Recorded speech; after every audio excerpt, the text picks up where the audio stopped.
Good morning to all of my dear students. Today I am going to start this lecture. Under this lecture, we have to study domain, range and graph of signum function. हालांकि इसके पहले हम लोग domain और range signum function का पढ़ चुके हैं, फिर भी इस लेक्चर में भी डोमेन, रेंज और ग्राफ को हम लोग पढ़ लेंगे। उसके बाद एक्सपोनेंशियल फंक्शन पर हमारा क्या है, मेन फोकस है। इसमें हम लोग एक्सपोनेंशियल फंक्शन को पढ़ेंगे, नॉन एक्सपोनेंशियल फंक्शन को भी पढ़ेंगे। उसके बाद नेचर ऑफ एक्सपोनेंशियल फंक्शन को पढ़ेंगे। उसके बाद एक्सपोनेंशियल फंक्शन के ग्राफ को भी पढ़ेंगे।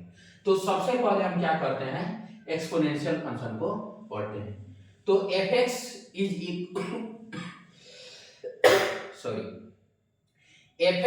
Equal to a to the power x हो। fx is equal to a to the power x हो और a जो होना चाहिए 1 नहीं होना चाहिए। a जो होना चाहिए 1 नहीं होना चाहिए और a 0 से बड़ा होना चाहिए। क्या होना चाहिए? 0 से बड़ा होना चाहिए। a के साथ दो कंडीशन है, a 1 नहीं होना चाहिए और a 0 से बड़ा होना चाहिए। कोई दिक्कत नहीं। और x क्या है? पावर है। x क्या है? पावर है। तो इस प्रकार के फंक्शन को क्या बोलते हैं? Exponential function. जैसे 2 to the power x for example के लिए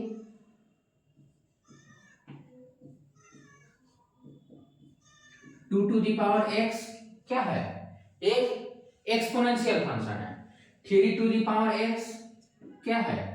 एक एक्सपोनेंशियल फंक्शन है। लेकिन अब हम क्या करते हैं, नॉन एक्सपोनेंशियल फंक्शन क्या करेंगे? नॉन एक्सपोनेंशियल फंक्शन क्या होता है? x टू द पावर 2, इसको अलजेब्रिक फंक्शन बोलते हैं। इसको क्या बोलते हैं? अलजेब्रिक फंक्शन बोलते हैं। इसको एक्सपोनेंशियल फंक्शन नहीं बोलते हैं। x to the power 3, x to the power 4, ये सब क्या है? नॉन एक्सपोनेंशियल फंक्शन है, यानी ये एक्सपोनेंशियल फंक्शन नहीं है। और दूसरी बात, ये अलजेब्रिक फंक्शन है। क्या है? अलजेब्रिक फंक्शन है। लेकिन जब ये 2 टू द पावर x हो, 3 टू द पावर x हो, तो इस प्रकार के फंक्शन को हम एक्सपोनेंशियल फंक्शन कहते हैं। तो सबसे पहले हम क्या बोले थे, a के साथ मेरा कंडीशन है, a to the power x है। a के साथ कंडीशन है कि a का मान 1 नहीं होना चाहिए, a का मान 0 से बड़ा होना चाहिए, यानी पॉजिटिव होना चाहिए। तो अब हम क्या करेंगे, इस नेचर को पढ़ लेंगे कि इसका ग्राफ कैसा होगा, फंक्शन कैसा होगा, डिक्रीजिंग फंक्शन होगा कि इंक्रीजिंग फंक्शन होगा, इस चीज को पढ़ेंगे। उसके बाद ग्राफ को पढ़ेंगे और लास्ट में डोमेन, रेंज और ग्राफ ऑफ सिग्नम फंक्शन को पढ़ेंगे। तो सबसे पहले हम क्या करते हैं, इसके नेचर को पढ़ते हैं। कब? a के साथ कंडीशन लगाकर, जब a का मान 0 से बड़ा हो और 1 के बीच हो, 0 से बड़ा हो और 1 से छोटा हो, यानी 0 और 1 के बीच हो। ठीक। तो जब a का मान 0 से बड़ा, 1 से छोटा हो, कहने का मतलब 0 और 1 के बीच हो, तो fx बराबर a to the power x होगा। तो इसे डिक्रीजिंग फंक्शन कहते हैं। इसको क्या बोलते हैं? डिक्रीजिंग फंक्शन बोलते हैं। और इसका ग्राफ जो होता है वह डिक्रीजिंग ग्राफ होता है। इसका ग्राफ क्या होता है? डिक्रीजिंग ग्राफ होता है, यानी x का मान बढ़ाने पर y का मान क्या हो जाता है? घट जाता है। अब देखिए इसका क्या किए हैं, ग्राफ बनाए। किसका? डिक्रीजिंग फंक्शन का। इस फंक्शन का ग्राफ बनाया है। यहाँ क्या बनाया है? इस फंक्शन का ग्राफ बनाया है। तो ग्राफ में हम क्या किए हैं, यहाँ ओरिजिन है, यह y एक्सिस है, यह x एक्सिस है और यह गिरता हुआ ग्राफ है। क्या है? गिरता हुआ ग्राफ है। जैसे जैसे हम x का वैल्यू बढ़ा रहे हैं, y का मान क्या हो रहा है? घट रहा है। y का मान क्या हो रहा है? घट रहा है। और यह पॉइंट है, अगर x का मान हम 0 ले, x का मान क्या कर ले? 0 ले लें, x बराबर 0 हो, तो fx बराबर क्या हो जाएगा? a टू द पावर 0 और a टू दी पावर 0 का मान क्या होगा 1 होगा। तो यह पॉइंट क्या हो गया 0,1, यह पॉइंट क्या हो गया 0,1 और यह क्या है गिरता हुआ ग्राफ। लेकिन यह कभी भी यह लाइन ऊपर वाला जो लाइन है यह कभी भी एक्स एक्सिस को टच नहीं कर सकता है। यह ऊपर वाला लाइन कभी भी एक्स एक्सिस को टच नहीं कर सकता है। तो अब देखिए क्या है पढ़ लिए यह fx बराबर a to the power x कब जब a belonging to 0 to 1, a belonging to 0 to 1, 0 bit open interval and also 1 bit open interval, यानी a का मान 0 से बड़ा होगा 1 से छोटा होगा, ना 0 के बराबर होगा ना 1 के बराबर होगा। तब इसका ग्राफ जो होगा वह डिक्रीजिंग ग्राफ होगा, यानी जैसे जैसे x का मान बढ़ाएंगे हमारा आउटपुट क्या हो जाएगा कम होता जाएगा, आउटपुट क्या हो जाएगा कम हो जाएगा। यानी x के सबसे छोटे वैल्यू के लिए y का सबसे बड़ा मान आएगा, x के सबसे छोटे वैल्यू के लिए y का सबसे बड़ा वैल्यू आएगा।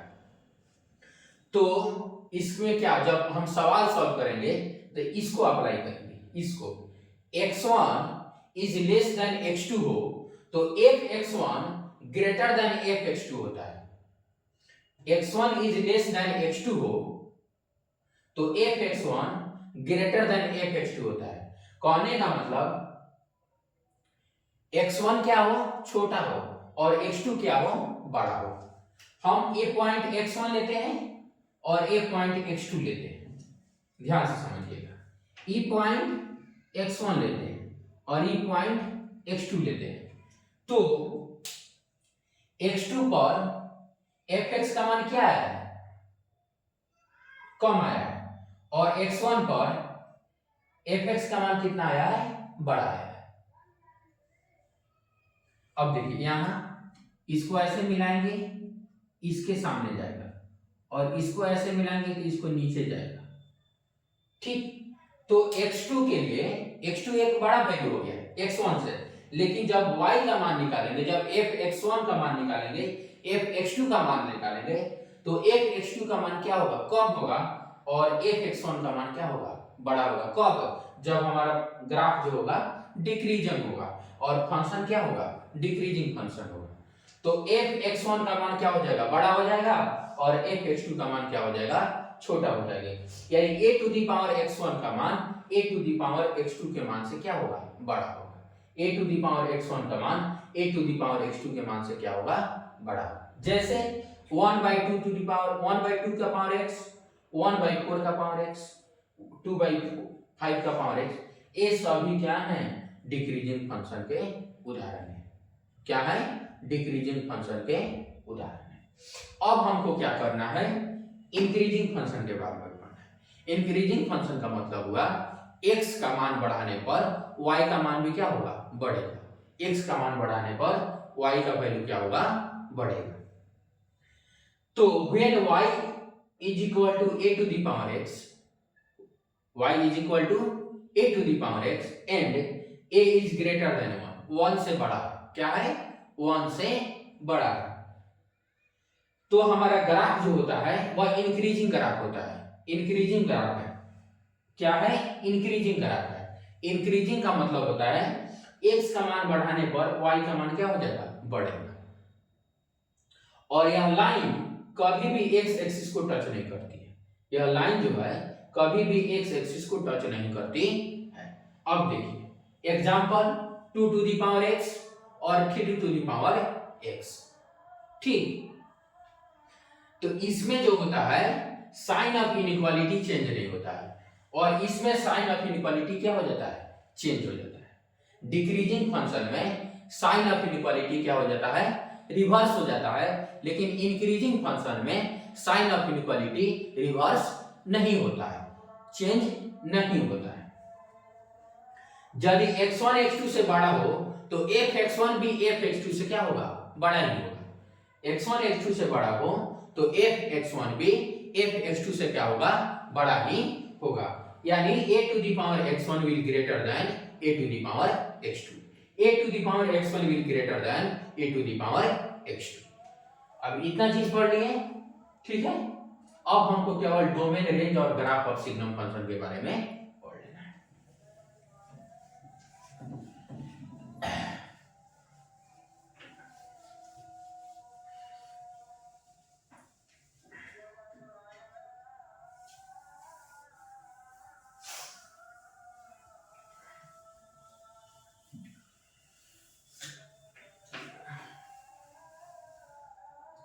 इसके पिछले टर्म पे मैंने बताया था कि fx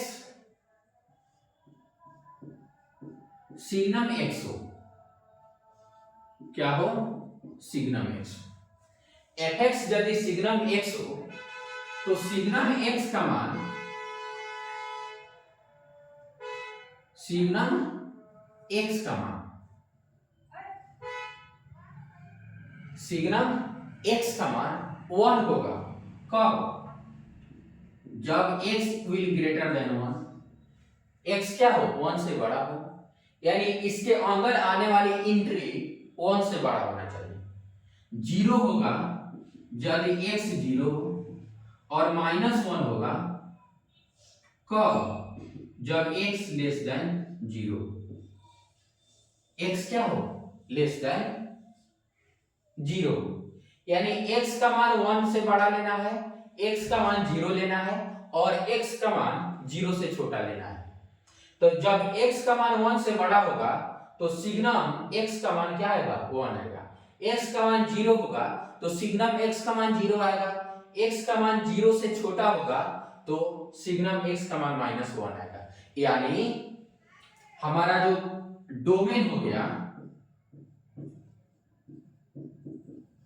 डोमेन क्या हो गया, कोई भी रियल नंबर, क्या हो गया, -इंफिनिटी टू +इंफिनिटी, कोई भी रियल नंबर ले लें। लेकिन रेंज जो आएगा,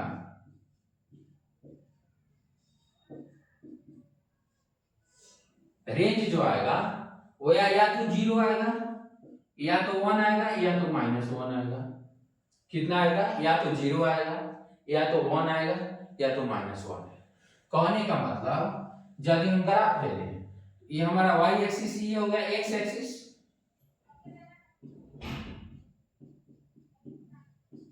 और ये हो गया y एक्सिस।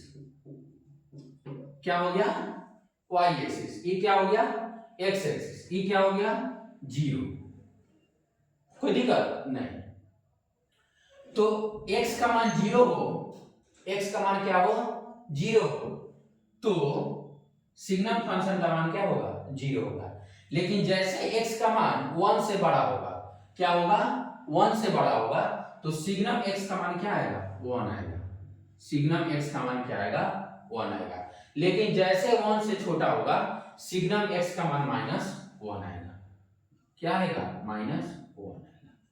सिग्नम x का मान क्या होगा, माइनस, यानी x से बड़े वैल्यू के लिए सिग्नम x का मान 1 आएगा, x से छोटे वैल्यू के लिए 1 से, सॉरी निगेटिव वैल्यू यानी 0 से छोटे वैल्यू के लिए 0 पर इसका वैल्यू 0 आ गया, 0 से बड़ा क्या हो, क्या हो, अगर x बराबर 0 हो तो इसका वैल्यू क्या होगा, 0 होगा। 1 से बड़ा हो, क्या हो, 1 से बड़ा हो तो उसका वैल्यू क्या आएगा, 1 आएगा।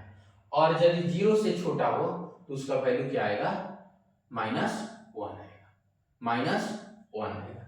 यानी सॉरी यहां हम लिख देते हैं 0 से बड़ा, क्या हो, 0 से बड़ा। सिग्नम x का मान अगर 0 से बड़ा, एंट्री 0 से बड़ा हो तो उसका वैल्यू 1 आएगा, 0 हो तो उसका वैल्यू 0 आएगा, 0 से छोटा हो तो उसका वैल्यू -1 आएगा। तो 0 से बड़े वैल्यू के लिए उसका वैल्यू 1 आएगा, 0 के लिए उसका वैल्यू 0 आएगा, और 0 से छोटे वैल्यू के लिए उसका मान -1 आएगा। क्या आएगा, -1। तो यही हमारा क्या है, ग्राफ है, किसका, सिग्नम फंक्शन का। किसका ग्राफ हो गया, सिग्नम फंक्शन का। हमारा किसका ग्राफ हो गया, सिग्नम फंक्शन का। ठीक, डोमेन क्या हो गया, कोई भी real number, any real number will be the domain of signum function, but range क्या होगा 0, 1 और -1। 0 कब होगा जब सिग्नम x में x की एंट्री क्या हो 0 हो। यदि सिग्नम x में x की एंट्री 0 से बड़ा हो तो उसका वैल्यू 1 होगा, और यदि सिग्नम x में x की वैल्यू 0 से छोटा हो तो उसका वैल्यू -1 होगा। कोई दिक्कत नहीं। तो ग्राफ भी पढ़ लिए, एक्सपोनेंशियल फंक्शन के बारे में पढ़ लिए, नेचर ऑफ एक्सपोनेंशियल फंक्शन के बारे में पढ़ लिए, उसके बाद ग्राफ ऑफ एक्सपोनेंशियल फंक्शन को पढ़ लिए। एक्सपोनेंशियल फंक्शन में डिक्रीजिंग फंक्शन और इंक्रीजिंग फंक्शन को भी पढ़ लिए, दोनों के ग्राफ को भी पढ़ लिए, डोमेन रेंज और ग्राफ ऑफ सिग्नम फंक्शन के बारे में भी पढ़ लिए। अब अगले टर्न पे हम सवाल ही सवाल करेंगे। Thank you all for watching this video.